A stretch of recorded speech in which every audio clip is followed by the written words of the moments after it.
Hello amazing human beings, welcome back to my channel. Welcome if it's your first time on my channel. My name is Leila and I'm back with another fashion video. This time I wanted to make a talking video talking about fashion issues or serious problems in the fashion industry. As you can see from the title of this video, I want to talk about the racism in the fashion industry. Now we definitely see changes for the better. We see black models, brown models, models of different religious backgrounds, and with the t-shirts of political slogans about feminism, equality, and anti-Trump agenda, you might think that fashion is on the right track and on the bright side of the spectrum of political discourse. However, when things like this happen, you question adequacy of those fashion brands and what actually is going on there. So today I wanna just share with you my personal opinion, but also give you some information if you didn't know about these issues and about these scandals that I'm gonna share with you, that I definitely think we should talk about and we should know about, and we should let fashion world know that we're not okay with this. So first I want to start with Dolce & Gabbana Chinese racism scandal. So if you don't know, let me give you some background story. Dolce & Gabbana was supposed to have fashion show in China. For that, they filmed the campaign showing Chinese model trying to eat Italian pasta with Chinese chopsticks and not being able to do that. So this ad was offensive for a lot of Chinese people, and they started calling out Dolce & Gabbana and calling them racist because this ad was showing Chinese people and culture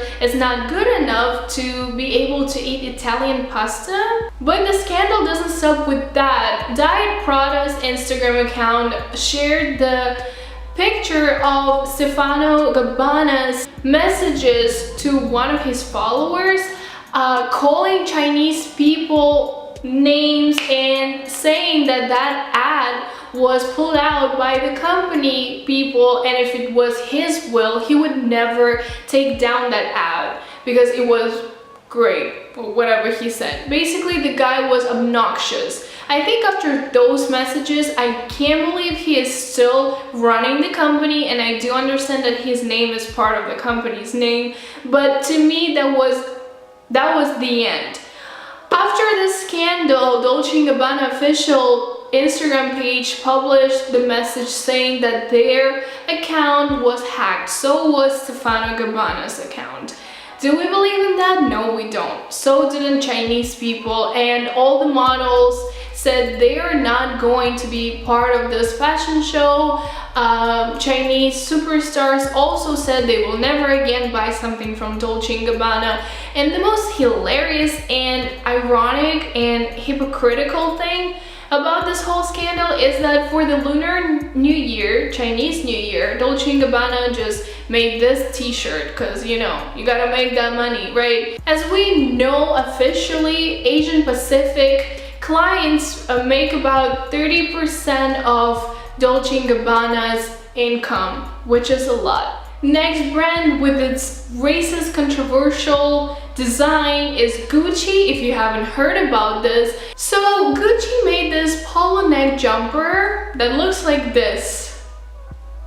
And I don't know how anyone didn't notice that this was offensive and this resembles blackface, which is unacceptable in today's age.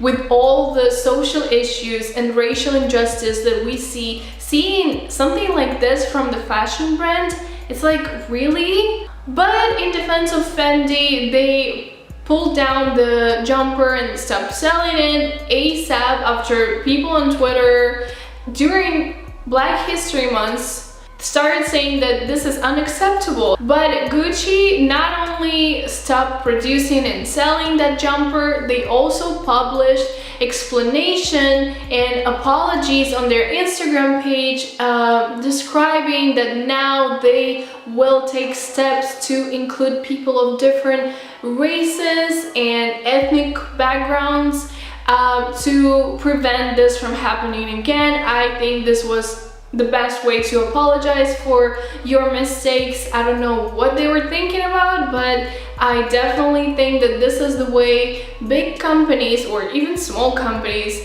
should apologize for their mistakes, unlike the first example. Another high fashion brand that also gave us something very controversial is Prada and their monkey-like keychain designs. It looks like this. A lot of people were offended by it, and Prada as well as Gucci apologized for it. But Prada didn't just stop selling the Prada Malia keychains, that's the official name of those keychains that people found offensive and racist. They also said they will form an advisory board to prevent this from happening again, because I get it. White people can't always know what can and cannot be offensive. Like, only now they're doing that? Really? And back in 2018, H&M was also involved in controversial scandal because of publishing a boy, African American, wearing the sweater "Coolest Monkey in the Jungle," and I'm sure everybody heard about it. I saw pictures of people in South Africa, for example, coming to H&M stores and ruining everything. It was their way to protest against this racial controversial ad and the picture. And again, I don't know how you can put something like this on the kid of black race and not see anything wrong with that. And I get it that those companies most likely didn't have people of other races rather than white, but that's insane that in 2019 we're still talking about diversity and including other races and giving them opportunity as well. And this is something that might have happened for years, but because people now have the ability to share their voices and share that this is not okay, this is the only reason why now we're able to see apologies from those companies, to see them taking actions against racism, either intentional or non-intentional. I don't know, I think there are good and bad people in any industry, and even if you didn't mean that, at least have some black people telling you that this is blackface and it's absolutely unacceptable. We can't do that. I think it's time for fashion brands to realize that consumers are no longer just buying stuff with no care for social issues, racial issues, and that those are people with no depth in them. Those days when ladies would come and watch fashion shows having no idea what's going on in the world outside, those days are over. Now you have to own up to your mistakes, apologize, take actions, and do something to prevent this from happening in the future. Fashion brands need to know what the hell they're doing. You need to know people who are buying that. You need to know what you're creating and what it resembles. You need to stay woke in this culture and try not to hurt other people's feelings. But then I'm also wondering if they even care about it all. Even if they don't care, it's time for them to start caring and take those actions that they're taking. So maybe through all these mistakes that they're making,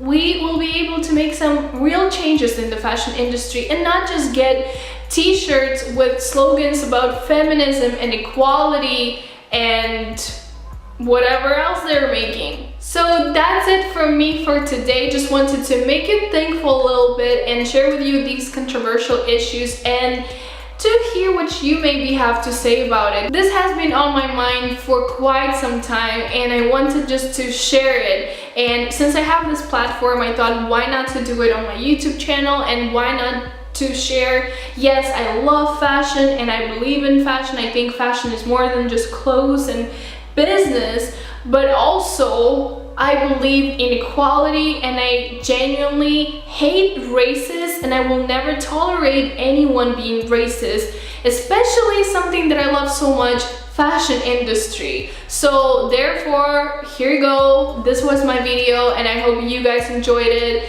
Thank you so much for watching. I'll see you in my next video. If you like this video, don't forget to give it a big thumbs up and don't forget to subscribe to see more videos from me. I love you. Bye.